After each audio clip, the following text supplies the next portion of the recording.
glasses on. Good evening and welcome to this edition of the Speakers and Leaders Hour. I'm Dave Wilkins, your host.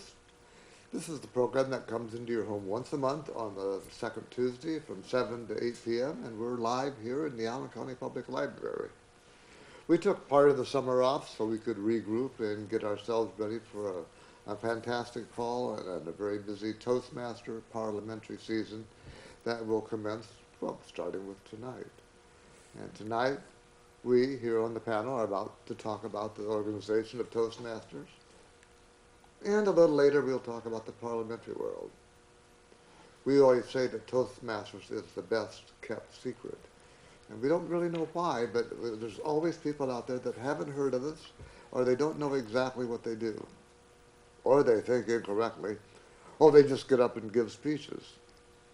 Well, that we do, that's true. But there's so much more to the Toastmaster organization. You know, it started a long time ago. It started in Santa Ana, California with Dr. Ralph Smedley in 1924. And from that one club in Santa Ana, it has mushroomed to over 10,000 clubs worldwide. And we here tonight represent a couple of those clubs, actually. We have members here from 3 different clubs that are Toastmasters in the Fort Wayne area. I'm Dave Wilkins. I'm your host. I'm a member of the Anthony Wayne Toastmasters and the Bob Lyman Parliamentary Unit. And on my left, your right, are a couple of ladies who I'm really glad to have with me tonight. And they are, the first is Marlene Purdy there. You can see her in the zigzags. Wave, Marlene. Say hi. Hello. There you go. And Marlene is a member of the National Association of Parliamentarians, the American Institute of Parliamentarians, and Toastmasters. Here in Fort Wayne, she belongs to the Bob Lyman Toastmaster Club, and also she belongs to the Advanced Speakers and Leaders Club, 2 clubs that are really worthwhile. Now, the other lady I would like to introduce, sitting next to Marlene, is my wife, Berniece Wilkins. Berniece, say hi to the nice people out there. And Berniece is a member of the Toastmaster Club, Anthony Wayne. She's a past division governor. She's also a member of the Parliamentary Club, where she serves as a secretary. And between she and I and Marlene, we probably have over 70 years worth of parliamentary Toastmaster experience between us. So Toastmasters has had a very strong, solid program over the years called the Competent Communicator Program, and that's the one that we use to advance and to develop our skills. Now, tonight, Marlene, who has been a Toastmaster since 1988, has earned 5 DTMs. That's the highest level, and she's got 5 of them. I've got 1, and that was a lot of work to do. Show off. Years ago, she was a district governor over in Ohio in District 28. Now she lives in Fort Wayne, where she served as the Division B and the Division A governor. She has also served as the fall conference chair for 2 different times here in Fort Wayne with a unique leading style that caused her to have wonderfully successful conferences. Tonight, she's going to be talking about a new project that's being unveiled throughout the Toastmaster world. It's coming to Indiana rather late, but I think by the time they get us to us here, they should have all the bugs worked out. Marlene's going to talk to us tonight about Pathways. He's the chief ambassador for Northern Indiana for the Pathways program. Please welcome at this time, DTM 5 times, Marlene Purdy. Thank you, Dave. And I might add that 5th one just happened this week. Yay! It happened, yeah, actually, I did the final paperwork last night and it went in today. So I've gotten confirmation from TI that it was approved and everything. And so I'm very excited about it, and I'm really excited about moving into Pathways because I do, in my lifetime, hope to get 1 more DTM, this time under Pathways, because my previous ones were all done under 3 different programs. The first program happened prior to them having any type of separate leadership element to the program. It was strictly communication and leadership with the manual, but there were some leadership things worked in with it, but they weren't separate. One of the DTMs, and I'm not sure which ones were the duplicates, but then they went to a separate requirement for certain things that you had to do for the leadership part of it. And so one of the DTMs was under that system, and then they went to the separate leadership manuals, and one of them is under that system, and I'm not sure the other two were under which of the systems. And now we're getting pathways. And so hopefully before I leave this earth, I would like to get another one under the new Pathways program. And you might ask, what is Pathways and how does it affect Toastmasters locally and worldwide? Well, a little bit of background. Because Toastmasters has been changing over the years, in 2010, the International Board decided they needed to come up with a system that was more relevant, especially to the world of work, because one of the greatest expansions in Toastmasters is with the corporate clubs. And so they needed to make it more relevant for those people in the world of work. And so that happened in 2010. By the way, the Competent Leader Manual, so the manuals, I have only one under that system because that came about in 2006 when they had the separate leadership manuals. But anyway, getting back to why it happened. So they came up with something whereby it was going to be more relevant rather than having the Competent Leader Manual and or Competent Communicator Manual and the Advanced Communicator Manuals. And I think there were 16 of the advanced manuals. And then there was the Competent Leader Manual. And then there were other projects that you had to do beyond the Leadership Manual to fulfill the requirements for the DTM. Actually, the steps were under the communication. There was Competent Communicator, and then Advanced Communicator Bronze, Advanced Communicator Silver, and Advanced Communicator Gold. Under the leadership portion, there was the Competent Leader, the Advanced Leader Bronze, and the Advanced Leader Silver. And then once you got this Advanced Leader Silver and the Competent Communicator Gold, then you could automatically apply for the Distinguished Toastmaster designation. You didn't have to do anything more for that. So that has been what has taken place over the last couple, well, since 2004. But they felt that there were more things, more skills that could be worked out rather than just having the manuals. So they came, in 2010, they came up with this, what is called Pathways. And there are 10 paths in the Pathways system. One is dynamic leadership, effective coaching, innovative planning, leadership development, motivational strategies, persuasive influence, presentation mastery, strategic relationships, team collaboration, and visionary communication. And so you'll notice it actually brings more leadership skills in to effect than what we had when it was more speech oriented. So while it's still talking about speaking and speeches, it's more about communication in the broader sense, not just communication relative to getting up in front of an audience and giving speeches. This is especially true in the corporate world now, where there's more management or more collaboration and team work as far as projects and working with other people. And I think that was the main reason for changing over to the Pathways. What happens currently, you join Toastmasters, you get the manual, and then you start working through the manuals. With Pathways, it's number one, it involves more computer work, because what the members will do, they'll go on the website and they will take an assessment. And this assessment then will help them determine which are the skills that they are going to need to be more effective. And so based on that, based on the assessment, it will help them come up with which two paths they're going to start out with.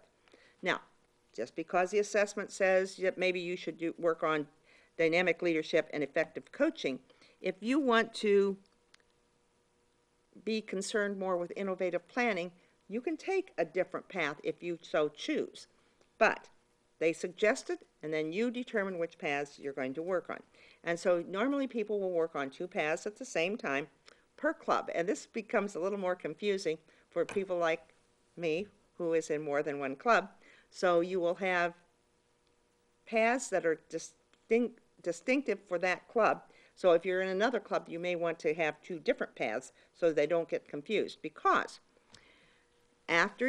what will happen once you choose the path, there are various levels within that path, and based on those levels, that will determine what projects you are doing. And it will specify, and again, you will go online. If you're in this path, you'll go online and download the package or the paperwork for that particular project. And then you'll go to your club meeting just like you normally do, and you'll present whether it's a speech, whether it's a program that you're working on, you'll do that. And then you'll be evaluated just like we normally do and get your feedback on what you can do to improve on that particular element. And then you will go online, submit what you did, or the evaluation, and then just to verify it, then the club education vice president or the president or the secretary will go on and verify that, yes, this person did complete that project and it was done satisfactorily. And then they'll move on to another project. There are also something new this year in that there are online clubs. So and I'm not sure how they work, because part of the reason they came about is there are people that want to be part of Toastmasters but live in the hinterlands. Here in Fort Wayne, we have a number of clubs and people live fairly close together. But when you get over in Europe and Asia, some of the places, or even in Canada, some places, there are no close clubs, and so they do things online, and so they have some online clubs. So if somebody wants to live in the middle of Mongolia and wants to be part of Toastmasters, they can join an online club. So these are some other elements that are being brought about with Pathways. And so I am really excited about it. I have done several workshops with Toastmasters, and I'm finding that as it's coming to this area, unfortunately, I'm afraid that a lot of people don't understand what it's all about, and so I've been trying to get the word out. And we're going to be having another workshop at the fall conference. Unfortunately, I won't be at the fall conference, but Adrienne Maurer, who is the president of the Advanced Speakers and Leaders, she is going to do the workshop for me to help more people understand Pathways. Now, when will we convert? It's been a rollout process. They did beta testing, alpha testing and beta testing, and more feedback, and they had some clubs that actually tried out some of the program. And I know one of my friends in Pittsburgh, Pennsylvania, she was one of I think they were called Learning something, I forget their exact title, and they were, I think I may have it here, Learning Masters, yes. And Jing Humphreys from Pittsburgh, and she was one of the Learning Masters, and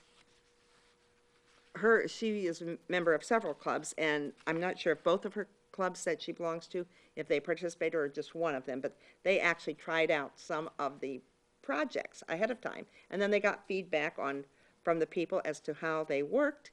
And so when Toastmasters is rolling it out by region, and our region is one of the last ones to roll out, and it's interesting because my previous region, which is Region 6, District 28 is part of Region 6, they roll out, supposedly, the date hasn't been set, but hopefully they're going to be rolling out this fall, and I'll have a chance to get a taste of what it's all about and find out ahead of time ours will, Bring it back before. and I'll bring it back to Fort Wayne ahead of time, because ours will not roll out until next spring. But it's really exciting because it's something new. And I think it's more in line with to attract more younger people to Toastmasters, because obviously some of us are getting a little older. Look at the color of the hair. Yes, Are you going to have a question period here? I can, because I pretty much covered what I wanted to, so I'm ready for questions. Will they use any of the old manuals at all? No. Or is it just because there are a lot of people that aren't interested in any of the technical things you're talking about? For instance, storytelling. Is that just gone? I have not seen anything that would, let me see, I'm looking at The entertaining speech. I'm all not those seeing any of things. those types of things that are part of the new program. Yeah, that's. Because the new program is not going to be so centered on speeches as much as projects. And so it's going to be new, and I'm not sure. Oh, for those people that don't want to go online and download their evaluations, there are going to be some manuals available for the paths, the path manuals. But they will still be in line with, as you noticed when I read the titles, most of them are relative to the world of Yeah. work rather than entertainment. Well, since I'm retired, I'm not, none of that really interests me so much. I wanted to ask, when you say that you pick 2 of the 10 titles and work on those projects within those 2 groups, when you've completed all of that, then what do you have? Then you pick 2 more. Well, what does it take to become a DTM? I have to check my notes here because I don't have that at the top of my head. I mean, Do you get awards for- is that the goal you're looking for, is DTM? Yes, and there is I'm trying to think what it does take, Are to, there time limits on what you can do? no, there are no time limits. Okay, good. And Well, that's good. there is, and I forget how many paths you have to complete to get your DTM. Let's see. See if I can find it here. I didn't mean to ask you a hard question, I'm sorry. Oh, and I should know that off the top of my head, and I don't. Do you get awards for Oh, completing yes, the? you get badges for the various levels. Okay. And so there will be, Are those district awards then, or are they will be, and I'm not, DTM, complete 2 learning paths. So if you complete those first 2 paths, you That's- can, and you have the requirements for DTM, complete 2 learning paths. You still have to serve as a club officer for 12 Sure, months. Sure. You still have to serve as, you will have to serve as a club mentor or coach. And also serve as a club sponsor or conduct speechcraft or youth leadership program. So some of those programs are still going to be around. Oh, okay. And serve as a district officer for 1 year and complete the capstone DTM project, which I think is probably going to be very similar to our current high performance leadership program. Okay. So some of these things are going to be very similar. Yes. Do you think the youth leadership will follow this kind of program, or will they have something Or is that what it used to different be? for the youth?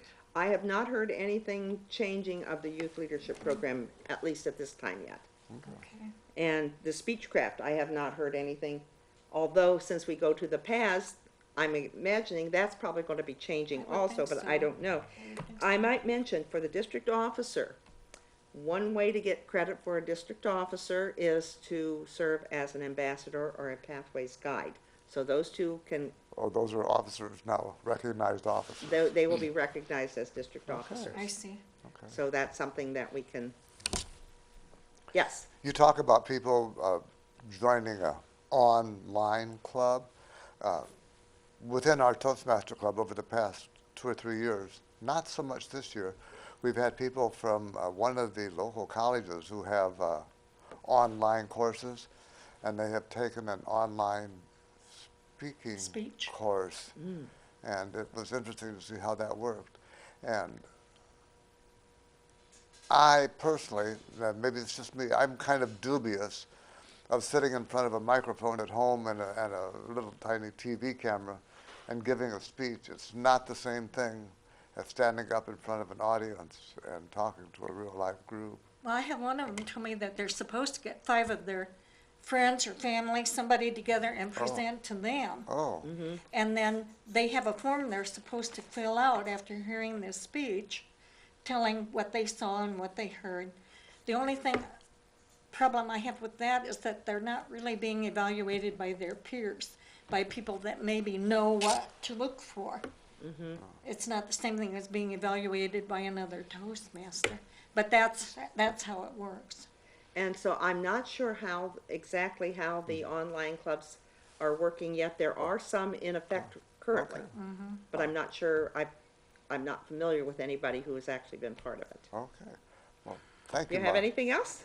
No, I think, Oh, and by the No, way, that's been for good. any Toastmasters who are watching and want more information about the Pathways program, if you haven't noticed, and I find it very upsetting that people don't read the magazines, but March 2016, July 2016, September 2016, October 2016, May of 2017, June of 2017, all have articles on Pathways? in the Toastmaster magazine, have articles about pathways. Okay. You know what, I read those, but I don't read all the articles and I skip over those. And you're going to have to start Sorry. reading I'm the sorry. pathways. I know, I'm sorry. But anyway, I am excited about it, and I'm hoping that I can, what's a word?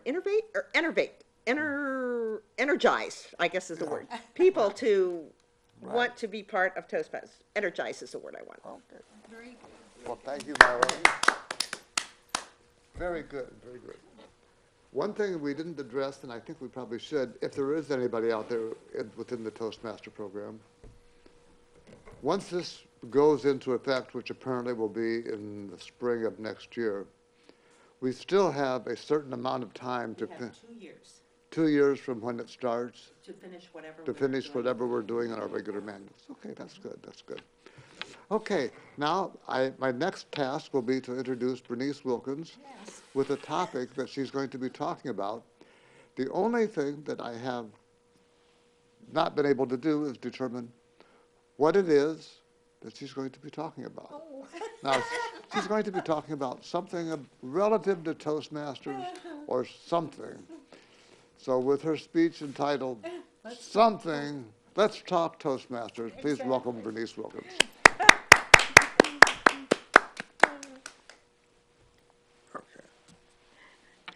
Thank you, Dave. I'm sorry, that is one of my responsibilities as a speaker, to let the host know what I'm talking about and what the title is, and I didn't do it.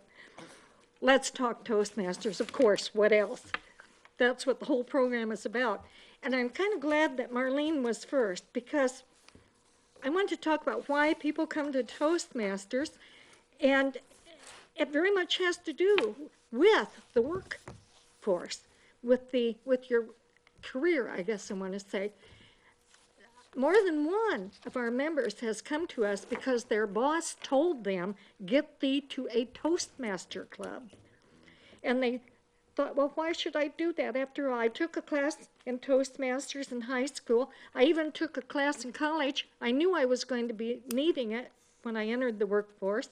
Now, why is my boss telling me I have to go to a Toastmaster club on top of all that? I've had all these classes. It's hard to explain, but Toastmasters is not a class. It simply is not a class. Yes, you learn, and yes, we do have materials to help guide you to set goals and help you reach those goals, but it's not a class. You don't pass or fail. You don't get grades. It's not like a class at all. It's a club. It's called a Toastmaster Club. I belong to Anthony Wayne Toastmasters, Club 521. It's a club. The people help each other. There are no teachers. Every one of us is a teacher. Every one of us is a student.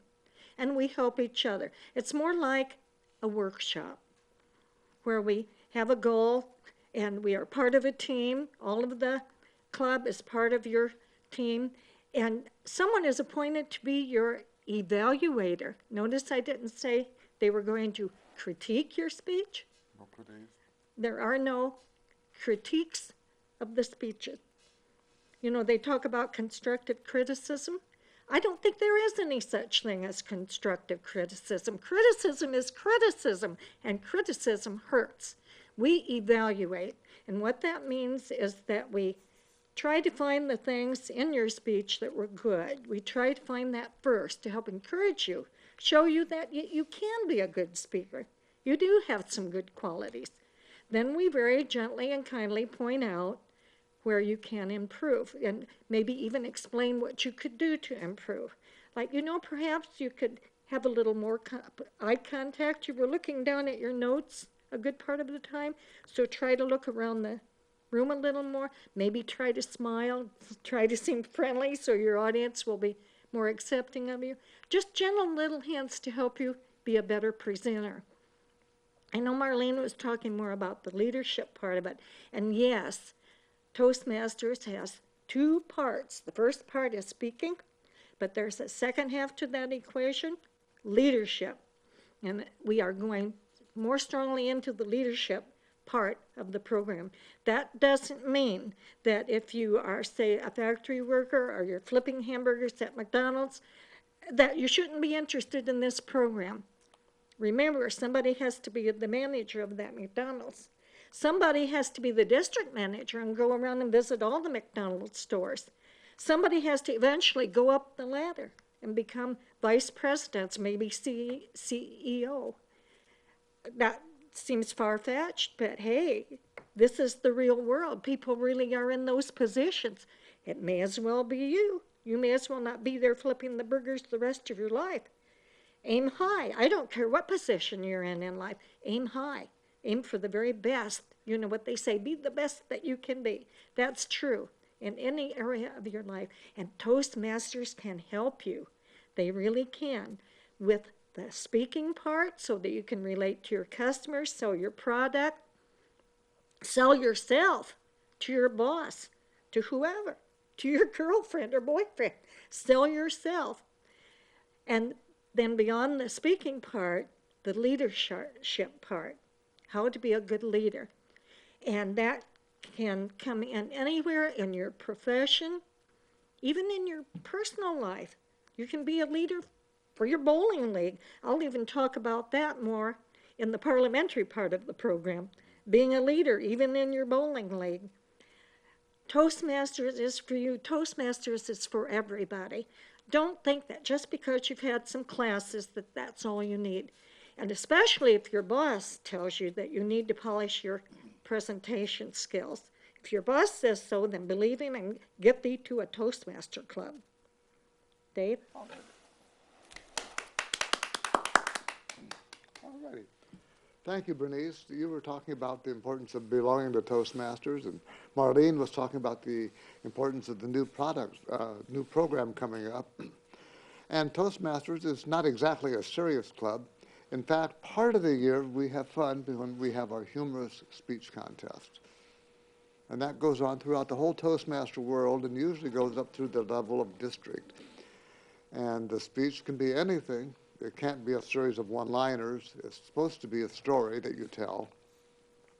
It's supposed to be funny. It's supposed to be humorous. And with your permission, I'd like to tell you a humorous tale that I used some years ago, and maybe I'll even again use it this year. The title of the speech is The Grill King. I am the king of the grill. Let me say that again. I am the king of the grill. Or I was until this happened. You see, this is kind of a sad, long story, but I'll share it with you. Some years ago, we were having guests over for dinner. First-time guests, never been there before. Hot summer day, and I love cooking on my grill. I had just read about this recipe that talks about taking a can of beer and opening it up and putting it inside a chicken, and you put it on the grill. this was the greatest idea I have ever heard of, because if you know me, you know I'm not a stranger to a can of brew every now and again. And my very favorite meat of all time is chicken. I like it any way you can cook it. Baked, fried, fricasseed, little wings, hot wings, gizzards, the whole lot. I love chicken. So I said to my lovely wife, the fair wench Berniece, because I am king of my castle and king of my grill, I said, Bernice, we're having beer can chicken for dinner tonight. And she said something like, David, do you think it's a good idea to serve first-time guests an untried, unproven recipe you've never done before? And I said, dear, what could possibly go wrong? Right. So, if we have to have a chicken, we have to have beer, we have to have the grill. I've got the grill. I'm good to go there. So I need a chicken. So I say to my wife in my best Lord of the Manor voice, wench, go forth and fetch fowl, purchase poultry, buy me a bird, bring unto me a chicken, and she goeth forth. Now, there's two things you need to know about my wife. She has two modes. She's either famished or full. She's either stuffed or starved. Those are the only four choices she has.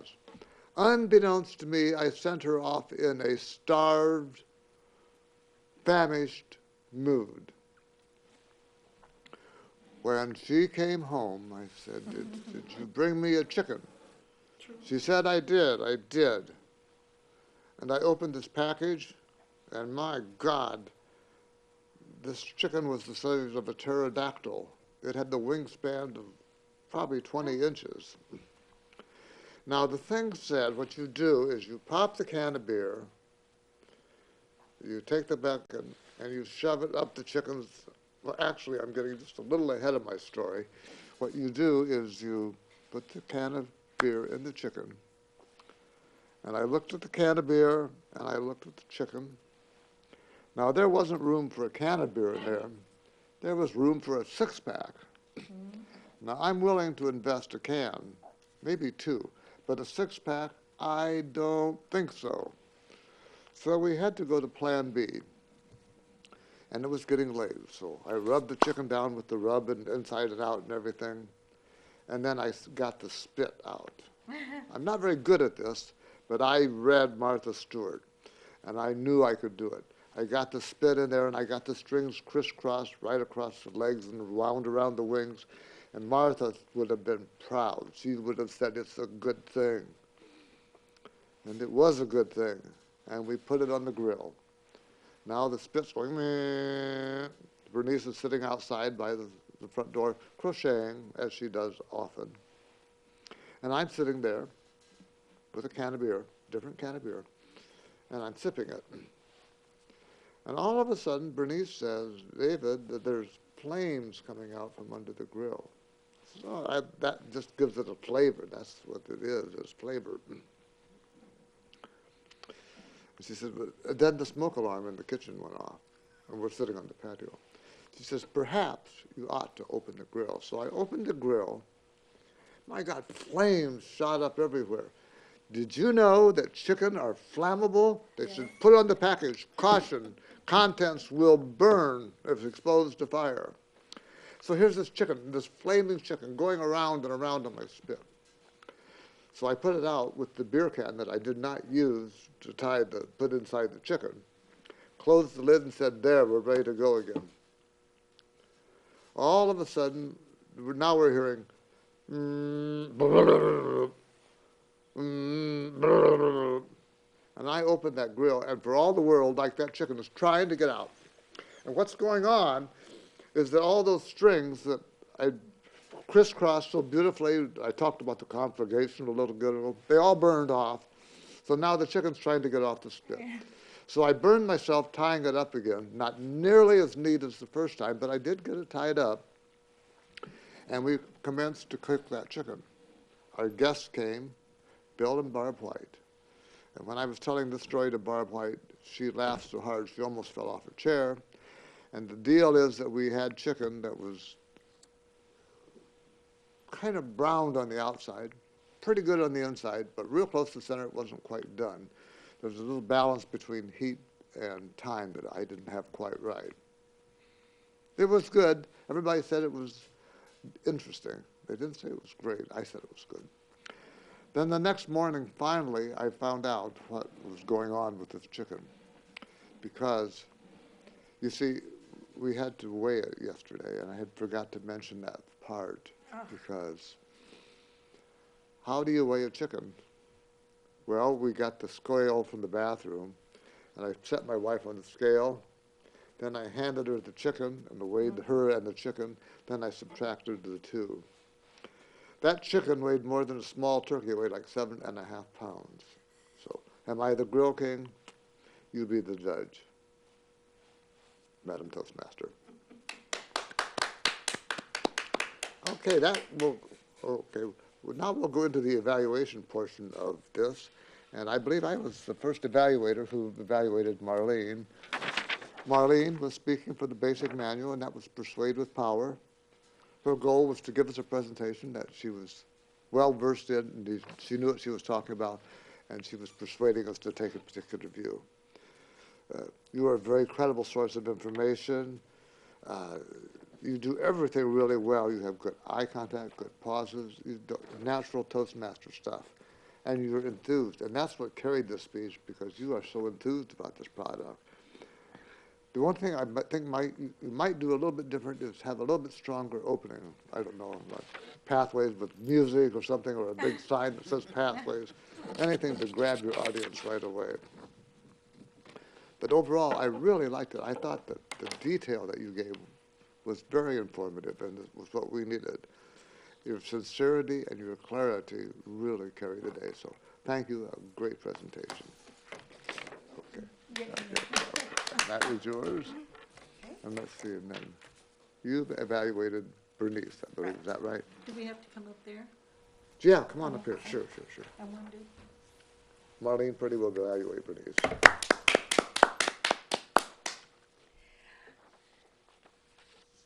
Berniece was also speaking from the basic manual on using vocal variety, and I think the topic you chose talking about Toastmasters, because you are enthusiastic about Toastmasters, I thought it was an excellent topic to use for this particular project. I thought you did everything quite well.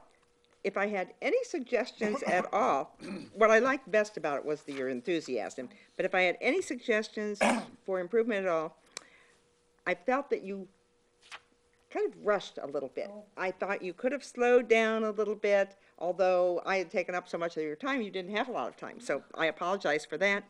And maybe use a few more pauses while you're delivering, during the delivery. Other than that, excellent speech. I always enjoy listening to you, and good job. Okay. Thank you, Marlene. Thank you very much. And then the final evaluator will be Berniece, and she's going to evaluate me. Dum, da, dum. Berniece, please. We aren't generally asked to evaluate each other, are we, Especially on Dave? television. Especially on television. Sometimes we do on the car going home. Always. Well, always we evaluate each other, yes. But it's kind of nice to have an opportunity to take a look at a speech that you've presented. You've been a long-time Toastmaster, so it's kind of hard to evaluate a long-time Toastmaster. By now we've become pretty polished.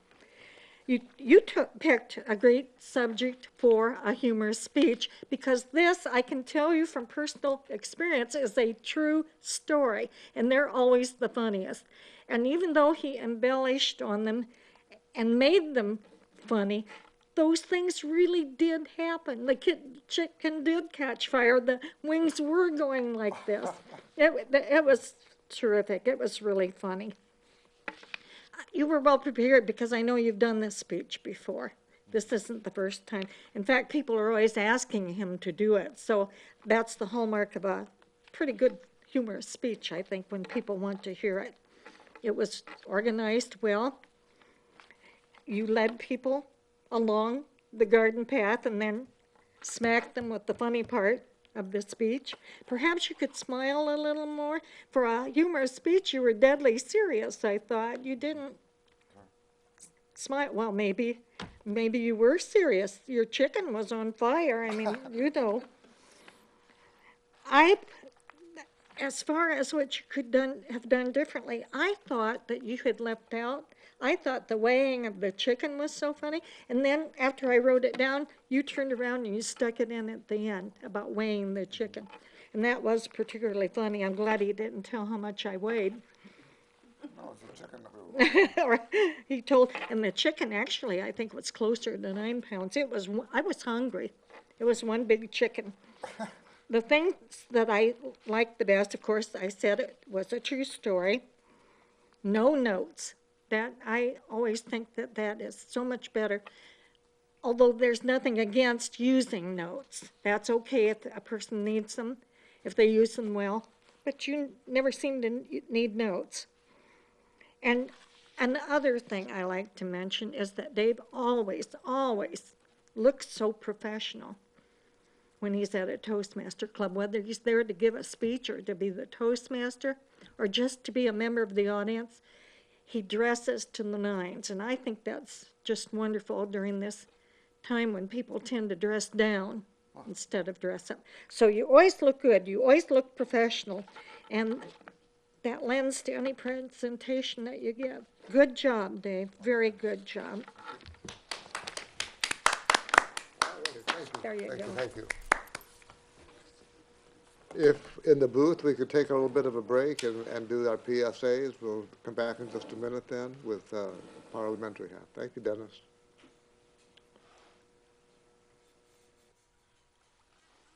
Thank you very much. And now for our next speaker, Stanley Glitchner.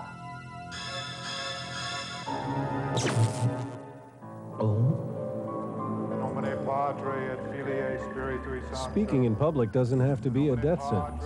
At Toastmasters, we can help you overcome your fears.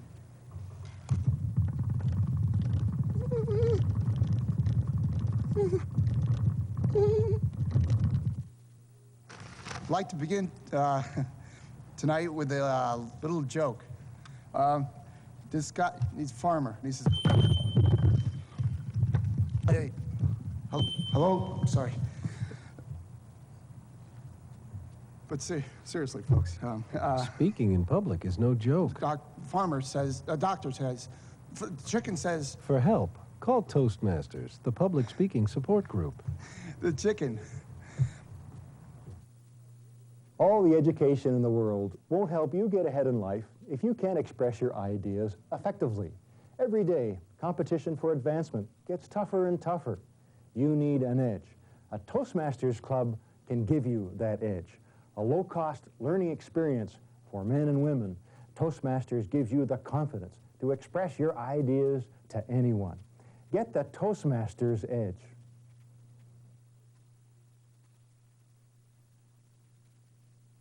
What future do you envision for yourself? What dreams do you have? If you want your dreams to come true, you must have confidence in yourself and your abilities. A Toastmasters Club can help you build that confidence. A low-cost learning experience for men and women.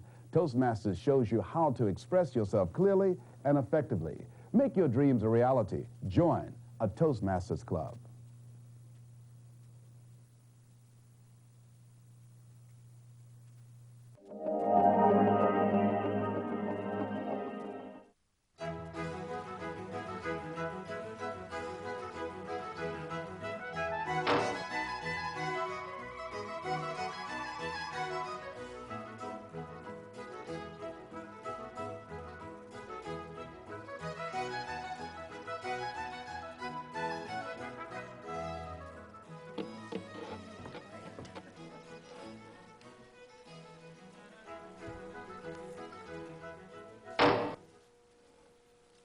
And welcome back to the second portion of the program tonight.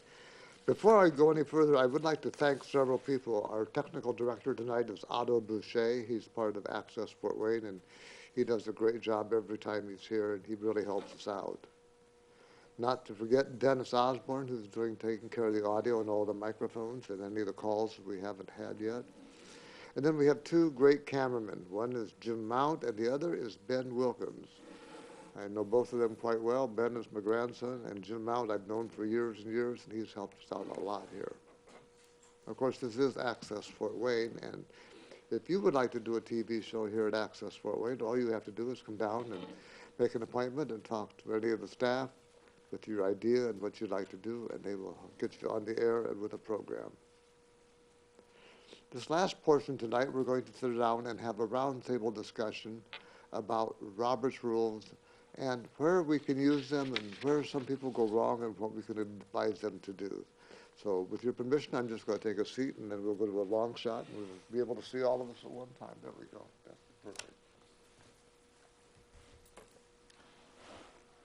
Well, I should begin by saying one of the things that's important about this is that we are all also members of the National Association of Parliamentarians, a parliamentary group that is used by Toastmasters for all their Toastmaster meetings here in the United States.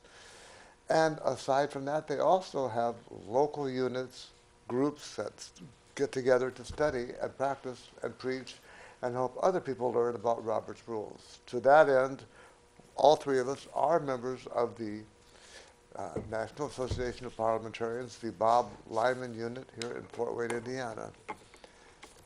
We meet once a month. We meet on the third Mondays. We meet in the Allen County Public Library right here. And we meet in the Globe Room from 6:30 to 8 p.m. And what we do in our meetings is we discuss Robert's rules. We help people who have problems, who want to come in and talk about any problems they may have. And we do outreach work. Berniece and I were privileged last month to go down to the city-county building and to talk to neighborhood association owners about Robert's rules and how they can use them effectively in their meetings. It's a lot of fun. And you can't take and discuss the whole book at one time, so we kind of like break it down into sections. I know Berniece knows more about the agendas than anybody else, and that's something she's very keen on. So I'd like to have her kind of take over right now and talk about agendas for a few minutes. Let me talk about agendas. Okay. Parliamentary procedure, that sounds so stuffy and so complicated, and people don't want to get involved. They say, well, I just have a little tiny meeting. We don't need all that stuff. You know, maybe you really don't. But there are things that can help even that little tiny meeting be better. And one of them is to have an agenda, even for a small meeting. It will help control the time of the meeting, and it will help you to be sure that you talk about all the things that you need to deal with in that meeting. Your agenda is like your roadmap through your meeting. You have a call to order. You should have the agenda adopted, whatever is on there. The membership should agree to it. You have your reports. I'm not going to list them all because we don't have that much time. Your new unfinished business, your new business, any announcements. But if you list on there things that you want to talk about that evening and the agenda is adopted, you can control your meeting. If people try to bring in other things that aren't supposed to be talked about that evening, if you have an agenda and you have it on your agenda, the president has control and can say, oh, hold that thought, we'll talk about that, we'll get it on the program at our next meeting. And that helps you be kind, but keep control and keep people from horning in on the meeting and dragging things in that they shouldn't. Also, you can put time limits right there on the agenda, how long people have to speak to give reports, whatever debate. And you have the right to say, Mr. Long, your time is up, I'm sorry, but we'll move on.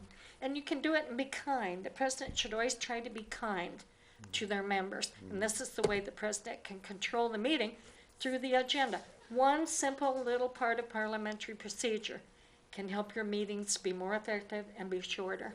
Who does the agenda belong to? The agenda itself is the president's agenda. Anybody can prepare it, but it's the president's agenda. So he is the one that has to follow it then, huh? Pardon? He has to follow it then. Well, he should Yeah. follow it if it's And if make it's sure- approved. and make sure That every- doesn't mean if there's something important that was forgotten that you can't add it, but there's a process to do that too. Things aren't cast in stone, but you should try to follow your agenda once it's adopted. Okay. Another big important thing in parliamentary procedure and also Robert's Rules, is the rule and laws called bylaws. And just what are bylaws and what do we learn from them? And we have a lady who is an authority on constructing bylaws and seeing where there's abnormalities in people's bylaws and suggested ways to fix them. And that's what Marlene is going to talk about for the next few minutes. Marlene, please. Okay, thank you, Dave. Bylaws are basically the guidelines over which the organization functions. And there are certain sections and certain things that are pointed out in the bylaws. Article 1 is the name of the organization. Article 2, the object. Why does the organization exist? Article 3, who are the members? And it actually is broken down into different kinds of membership and how one becomes a member, how they remain a member, maybe the dues and the initiation fees, and how do they resign, that type of thing, but anything to do with members. Article 4, the officers. And this can get sticky sometimes because they try to maybe split a job and say, we're going to have co-presidents. Well, if the bylaws say you don't have you have a single president, then you have to come up with a different solution or amend the bylaws. Article 5, the meetings. When are the meetings held? What kind of meetings are they? What is considered a quorum for those meetings? Article 6, the executive board.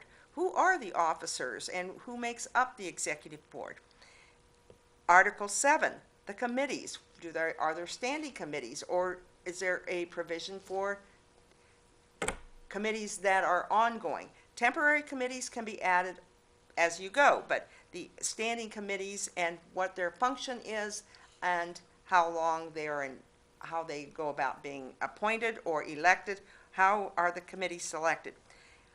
Article 8, the parliamentary authority, and for most organizations that is Robert's Rules of Order, newly revised. In this case, we're in the 11th edition. Article 9, the amendment process. What is needed to amend the bylaws? Usually bylaws require more people voting in favor of them than some motions are required. There are usually advance notice of amending the bylaws, but Article 9 spells out the amendment process. And Article 10, how does the organization go about dissolving itself if they decide to dissolve, which happens occasionally. So those are the 10 sections of the bylaws, and if anybody wants more information about it, I think there's a number that we give on the TV, and we're more than willing to give you that information. All righty. Thank you, Marlene. And you are one who really knows about putting together. In fact, you're the primary source for putting our new bylaws for our Bob Lyman unit together. I love bylaws. Yeah. You what? I love bylaws. Oh. You know, we have a slight situation now in our unit. We have to worry about that. Tom is not going to renew. That's right. For And 2 so- years. And we have to have a certain number. We have to have 5. We need one more, And we don't have a president and right we don't now. have a president. So we need to worry about that, don't we? Yes, I'm wondering, would you take the presidency? You would certainly be a worthwhile one. Because With you know, We'll we discuss that understand. at our next meeting. Okay, that will be coming up in just a couple weeks. it says on The here, 20 A week the from 21st. Monday. The 21st, I believe. it August is. 21st.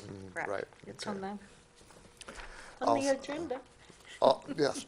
Also, we probably need to try to get that Lorez Davis to transfer directly to our unit. Right. So, okay. And when it comes to leading a group and you are the presiding officer, you have to approach it with a certain mindset. When you are the leader of the group, you're not king for a day and you're not dictator for life and you're not the power. You're there to find out what the majority of your members want to do and then implement it. You have to appear to be above the fray. You should not join into partisan battles on either side. You try to remain as objective as you possibly can. Also, you need to be very professional when conducting a meeting. You should have somebody there that knows about parliamentary procedure, or you should have a parliamentarian there to sit beside you, or a parliamentary guide. You ought to have a gavel. You ought to have a lectern. You ought to stand while you're conducting business. You can sit while other things are going on, but when you're standing before the group or presiding or ruling, you need to stand. You need to know as much parliamentary procedure as least as the people in your group, and hopefully a great deal more. You ought to come and join us on that third Monday of each month, and we will help you become a very efficient leader.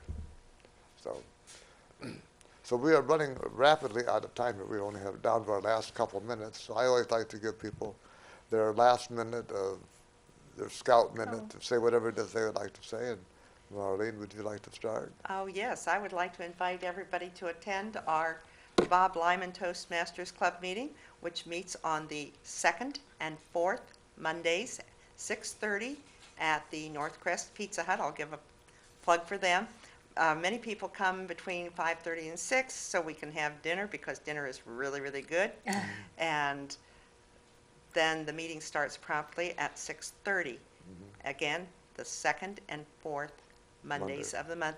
I also belong to the Advanced Speakers and Leaders, but that is limited to people who have already earned at least the Competent Communicator. So if you are a Toastmaster and you have your Competent Communicator Award, you're more than welcome to join us at the Advanced Speakers and Leaders, which meets on the first Monday of the month at 6:30 right here at the Allen County Public Library. All right, thank you, Marlene. Great commercial, great. And Bernice, can you talk about Anthony Wayne? Oh, yes, Anthony Wayne Toastmasters. That's my club, number 521. We meet on Thursday evenings every week at 6:30 p.m. We try to get there a little ahead of time. We meet at Ivy Tech, and Dave, I'm not quite sure how to tell them where. It's there between, it's on Coliseum between Crescent and, I don't know what building The that best is. way to get there is come off of Crescent, and it's the very first building on your right. that's right, that would be the best way. And we're room 1626. Thank you. And more? No, I'm done. You know, I think, Marlene, your club is the only dinner club left in Fort Wayne. Oh, is it really? Yeah, I don't know when they I are. always love dinner clubs. Bearfield was, and Anthony Wayne used to be, but not anymore. So, yeah, The and they have been camaraderie. very accommodating for us there, and so Yeah. we usually eat before we I think have the our meeting. camaraderie is nice when you have a dinner before. Well, on my minute, I want to again thank Ada Boucher for being our director tonight. Also, Dennis Osborne, Jim Mount, and Ben Wilkins, all serving as the crew for this great group tonight. Marlene, thank you for being here. Bernice, I always appreciate it when you come. And you know, folks, if you're thinking about doing a TV show, or if you'd like to be a part of a TV show, come down here to Access Fort Wayne. You can find out all about it. If you're a Toastmaster and you'd like to be on this program, just contact me. I'm in the district guide, I'm sure, somewhere. Or you can get my number. If you're working in the Communicating on Television manual, we'll get you on the air. I think there's a media manual with another project. But the point is, this is fun to do. We're here to promote Toastmasters and Robert's Rules. We do it once a month, and we do it real steady-like. So thank you for tuning in tonight. We hope you tune in next month on the second Tuesday from 7 to 8 p.m. Access Channel 57. Oh, Pat, if you're watching out there tonight, Pat is our friend who likes kitty cats as well as we do. And I told her if she tuned in tonight, I'd say hi. Pat, thank you for watching. We'll see you next time, and keep your cats happy. Bye-bye.